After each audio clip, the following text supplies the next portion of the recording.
مان رہا، وہ جہنم کو نہیں مان رہا، وہ فرشتوں کو نہیں مان رہا اور شریعت کا مذاق بنا رہا ہے، اور ماں باپ خوش ہیں ہمارا بچہ ڈاکٹر ہو گیا، انجینئر ہو گیا، ہمارا بچہ کالج میں پڑھ رہا ہے، کہ تعجب ہے اس شخص پر جو جنت کو کا طلبگار ہے اور سو رہا ہے، حیرت ہے اس شخص پر جو جہنم سے بچنا چاہ رہا ہے اور سو رہا ہے، جہنم سے بچنا چاہ رہا ہے اور سو رہا ہے، جنت میں جانا چاہ رہا ہے اور سو رہا ہے۔ کوئی جنت کا طلبگار جو جہنم سے بچنا چاہنے والا سو نہیں سکتا، یعنی غفلت کی نیند نہیں سو سکتا۔ یقین کر لو گے دنیا کے بھکاری نہیں بنو گے، دنیا کے کتے نہیں بنو گے، اس لیے کہ اللہ کے نبی نے ایک حدیث میں فرمایا الدنیا جیفا والطالبوها کلاب، دنیا مردار ہے، اس کے طلبگار کتے۔ ایک جگہ مردہ پڑا ہوا ہے، مردہ کون کھاتا ہے؟ شیر کھاتا ہے مردہ، وہ زندہ شکار کر کے کھاتا ہے، اس کا بچا ہوا دوسرے جانور کھاتے ہیں، سمجھ رہے ہیں؟ شیر بھی مردہ نہیں کھاتا، مردہ کتے کھاتے ہیں۔ اللہ کے نبی نے فرمایا دنیا مردار ہے، اس کی کوئی وقت اور حیثیت نہیں۔ ہاں اس کا یہ بھی مطلب نہیں ہے کہ کمانا نہیں ہے، کمانا نہیں ہے، بیوی بچوں کو پالنا نہیں ہے، ماں باپ بوڑھے ماں باپ کا خیال نہیں کرنا ہے، رشتہ داروں کا خیال نہیں کرنا، یہ بھی مطلب نہیں۔ کماؤ جماؤ بناؤ سب کرو، لیکن کماتے ہوئے بھی خدا یاد ہو، جماتے ہوئے بھی خدا یاد ہو، بناتے ہوئے بھی خدا یاد ہو، بیوی کے ساتھ ہو خدا یاد ہو، ماں باپ کے ساتھ ہو خدا یاد ہو، باہر ہو خدا یاد ہو، اندر ہو خدا یاد ہو، ہر جگہ خدا کو یاد رکھ کے آپ کتنے بڑے کروڑپتی ارب پتی بنو گے، اسلام میں کوئی ممانعت نہیں۔ تو میں کہہ رہا تھا اللہ نے فرمایا تبارک الذی بیدہ الملک وہو علی کل شیء قدیر الذی خلق الموت والحیاۃ لیبلوکم ایکم احسن عملا۔ اللہ کی ذات وہ ہے جس نے موت اور حیات، زندگی اور موت بنائی، موت اور حیات کو بنایا لیبلوکم ایکم احسن عملا، تاکہ تمہارا امتحان لے، تمہیں آزمائے تم میں سے کون اچھے عمل کرنے والا ہے۔ معلوم ہوا یہ زندگی اور موت کا جو سلسلہ ہے وہ ہمارے امتحان کے لیے، یہ زندگی ایک امتحان ہے۔ کبھی دیکھا ہے ایس ایس ایل سی کا امتحان دینے والا اور کوئی اور کہ کسی شعبے میں، کسی کالج میں، کسی یونیورسٹی میں، کسی مدرسے میں امتحان دینے والا امتحان کے دنوں میں غافل ہو گیا ہو، یا امتحان حال میں غافل ہو گیا ہو؟ 3 گھنٹے 4 گھنٹے 5 گھنٹے امتحان لکھنا ہے، گیا اور جا کر کے بستر لگا کے سو گیا۔ کہاں؟ ایگزام ہال میں سوتا ہے کوئی نہیں، وہاں بالکل سنجیدہ ہو کر اس وقت کو استعمال کرتا ہے، جو اسے آتا ہے اچھے انداز میں پیش کرتا ہے، لکھتا ہے، دعائیں کرتا ہے، تب جا کر کے اس کا نتیجہ نکلتا ہے۔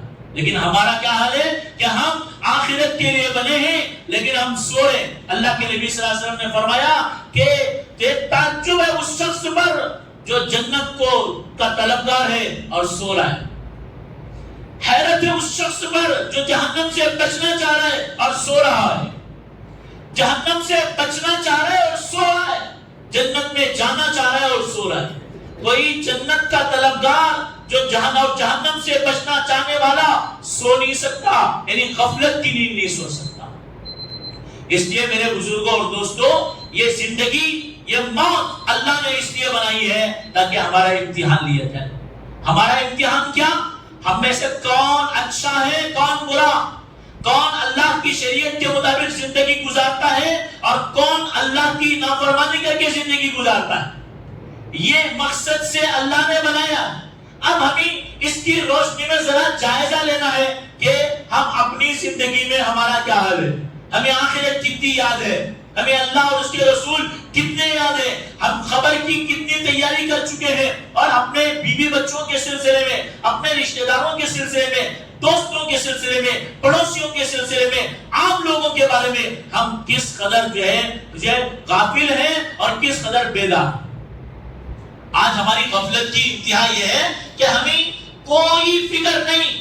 بچہ اگر تھوڑا دبلا ہو جائے تو ہم ڈاکٹر کے پاس جائیں گے، ڈاکٹر صاحب ہمارے بچے کا وزن گھٹ گیا، ہمارا بچہ بیمار ہو گیا، اس کا علاج کر دو. بچہ کھانا نہیں کھا رہا ہے, کھانے کے لیے کوئی دوائی دے دو, یہ مانگ رہے. لیکن یہ فکر نہیں میرا بچہ بے نمازی ہو گیا, میرا بچہ نماز نہیں پڑھ رہا, میرا بچہ روزہ نہیں رکھ رہا, میرا بچہ خدا کو نہیں مان رہا, سائنس پڑھ کے ملحد ہو گیا. خدا دیکھو ہمارے مدرسے کے قریب کالج ہے, اس کالج میں ہزاروں بچے پڑھتے ہیں, وہاں سینکڑوں بچے اور بچیاں مسلمانوں کی ہیں, مسلمانوں کی ہیں.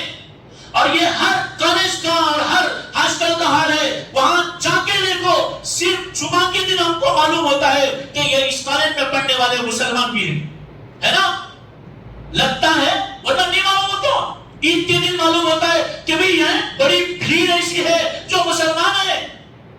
لیکن ان بچوں کے سر پہ نہ کبھی ٹوپی, نہ ان کی زبان پر اللہ کا نام. ایک مسلمان دکھے تو شریعہ اللہ کے نبی نے فرمایا سلام کرو, لیکن سلام نہیں. یعنی ان کو اپنا اسلام چھپانا ہے, دکھانا نہیں ہے. اسلام چھپا رہے, اپنا ایمان چھپا رہے, شرم محسوس کر رہے کہ میں مسلمان. وہ بچیاں, ان کے چہرے پہ کبھی نقاب نہیں, ان کے سر پہ کبھی دوپٹہ نہیں, ان کے جسم پر اسلامی لباس نہیں. وہ تو مسجد میں نہیں آتی تو معلوم بھی نہیں کہ وہ مسلمان ہے. میرے بھائیوں اور دوستوں, بڑی حالت بڑی خراب ہے آج. باہر کی فضا بہت خراب ہے. اس لیے اپنی ذمہ داری کو سمجھو. سب سے اول نمبر پر میں اپنے آپ کے بارے میں سوچوں. ہر شخص پہلے اپنے بارے میں سوچے. قرآن میں اللہ نے فرمایا یا ایھا الذین آمنوا قوا انفسکم واہلیکم نارا, اے ایمان والو اپنے آپ کو اور اپنے گھر والوں کو جہنم سے بچاؤ. اس لیے یہاں جب جمع ہوئے, ماشاءاللہ ماہانہ جوڑ, ہم جمع ہو گئے, بہت بڑی بات, اللہ کا انتخاب. اس وقت میں بہت سو کی صبح ہوئی بھی نہیں, کوئی 12 بجے لگ رہا ہے, کوئی کسی وقت. الحمدللہ اللہ نے ہمیں نماز کی توفیق دی, مسجد میں بھیجا, پھر اس کے بعد خود اللہ کے دین کی نسبت سے مناسبت سے یہاں جمع ہو گئے. اور یہاں کالے بھی ہیں, گورے بھی ہیں, غریب بھی ہیں, فقیر بھی ہیں, مالدار بھی ہیں, سب ہیں, لیکن سب اہل ایمان ہے. اور ہمارا اصل جو ہمارا کمال ایمان ہے اور اعمال ہے. اللہ کا شکر ہے جمع ہوئے, لیکن جب جمع ہوئے ہمیں اس بات کی فکر ہونی چاہیے, اور الحمدللہ ہے اسی لیے جمع ہوئے. لیکن اتنی کافی نہیں, اتنی کافی نہیں. ہم روزانہ اتنا کما لیں جس سے دال روٹی مل جائے, خوش ہو جاتے ہیں بھائی. نہیں, بریانی چاہیے, آئس کریم بھی چاہیے, فلاں بھی چاہیے, اور فلاں بہت کچھ لوازمات لگے ہوئے, سب چاہیے. اسی طرح آخرت میں بھی صرف دال روٹی پہ اکتفا نہ کرو, آخرت کی بریانی کھانے کی کوشش کرو, وہاں بھی آئس کریم کی کوشش کرو, وہاں بھی بنگلوں کی کوشش کرو. آخرت اس کی جو شخص دنیا میں جتنی محنت کرے گا اس کی اتنی ہے.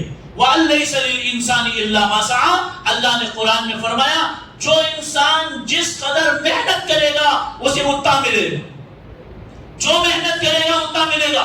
اب اگر کوئی شخص یہ کر رہا ہے فرض پڑھ کے چلا گیا اتنا ملے گا, سنت پڑھے گا اور زیادہ ملے گا, نفل پڑھے گا اور زیادہ ملے گا, پوری زندگی میں دین نافذ کرے گا زیادہ ملے گا. اس لیے میرے بزرگوں اور دوستوں, نوجوان بھائیوں, کوشش کرو ہم اپنی زندگی کو اچھی بنائیں. علماء کے قریب آؤ, دینداروں کے قریب آؤ, دینی محفلوں میں آؤ, اور اپنے آپ کو مسلمان ظاہر کرو. ٹوپی پہنو اور داڑھی رکھو, اور اپنے آپ کو مسلمان ظاہر کرو فخر کے ساتھ. صرف اس لیے کہ اس وقت کی جو حکومت ہے یا دنیا کی جو فضا ہے وہ مسلمانوں کو پسند نہیں کرتی. اپنے اسلام پر شرم محسوس نہ کرو. ہمارے پاس جو اسلام ہے وہ اللہ کا دیا ہوا ہے, اللہ پر ہم ایمان رکھتے ہیں, اللہ کے نبی کو مانتے ہیں. ہمیں اپنے آپ کو مسلمان ظاہر کرنا ہے اور پوری کائنات کو مسلمان بنانا ہے. یہ جو دنیا میں راج کر رہے کفر کے ساتھ, شرک کے ساتھ, ان کا کوئی کمال نہیں ہے. یہ قابل رحم ہے, قابل رحم غزہ کے مسلمان نہیں ہیں. غزہ کے مسلمان, فلسطین کے مسلمان روزانہ مر رہے نا, کھانا نہیں ہے ان کے پاس, پانی نہیں, کپڑا نہیں, لیکن خدا کی قسم الحمدللہ الحمدللہ غزہ کے مسلمان بہت اچھی حالت میں. کیوں؟ ان کے پاس ایمان ہے، ان کے پاس دین ہے. وہ مر کے بھی ہم جیسے جینے والوں سے کروڑوں گنا اچھے. کیوں؟ ان کی موت ایمان پہ شہادت پہ ہو گئی. اور اسماعیل قابل رحم ہے. کیوں؟ اس لیے کہ بے وقوف چند دن کے لیے جو عیش کر رہا ہے، لیکن جب جہنم میں جائے گا تو سب پتہ چلے گا. اس لیے جو دنیا میں عیش و آرام کر رہے ہیں، جن کے پاس پیسہ ہے، جن کے پاس دولت ہے، وہ قابل رحم ہے کہ ان کے پاس دین نہیں ہے. جس کے پاس دین ہے وہ مالدار ہے، اس کے پاس وہ مال ہے، اس سے قیمتی دولت دنیا میں کوئی چیز نہیں. ہمارے پاس جو ایمان ہے، اس سے بہتر کائنات میں کوئی چیز ہے ہی نہیں. اگر کسی انسان کو کچھ نہ ملے، جسم میں کیڑے پڑ جائے، کھانا نہ ملے، پانی نہ ملے، عزت نہ ہو، کچھ نہ ہو، وہ بالکل جو فقر و فاقے تنگ دستی میں جو تڑپ تڑپ کر پانی کے لیے کھانے کے لیے مر جائے، لیکن کلمہ پڑھ کے مرے، ایمان پہ مرے، خدا کی قسم وہ کامیاب ہے. اور ایک شخص بنگلوں میں بہت اچھی حالت میں ہے لیکن ایمان پہ نہیں مر رہا، وہ قابل رحم ہے. اس لیے اپنے آپ پر ہمیں رحم کرنا ہے. ہم مسلمان ہیں، نماز پڑھ رہے ہیں، سب کر رہے ہیں، لیکن یہ اپنی ذات کی اور زیادہ فکر بڑھائیں گے انشاءاللہ. اور زیادہ سوچو اور اپنے بچوں کی فکر کرو. اسکولوں کالجوں کے معاملے میں، ان کی تعلیم کے معاملے میں، وہ ٹیوشن جا رہے، کہاں جا رہے، کون ان کا استاد ہے، کیا ان پہ محنت ہو رہی ہے، اس کی فکر کرو. اپنی بچیوں کی فکر کرو، اپنے بہنوں کی فکر کرو، اپنے ماں باپ کی فکر کرو. صرف بچوں کی نہیں، ماں باپ کی بھی کرو. اگر ماں باپ بے نمازی ہے، ان کے پیر پکڑ لو جا کے، ابا جان آپ کے پیر پکڑتا ہوں، نماز پڑھ لیجیے.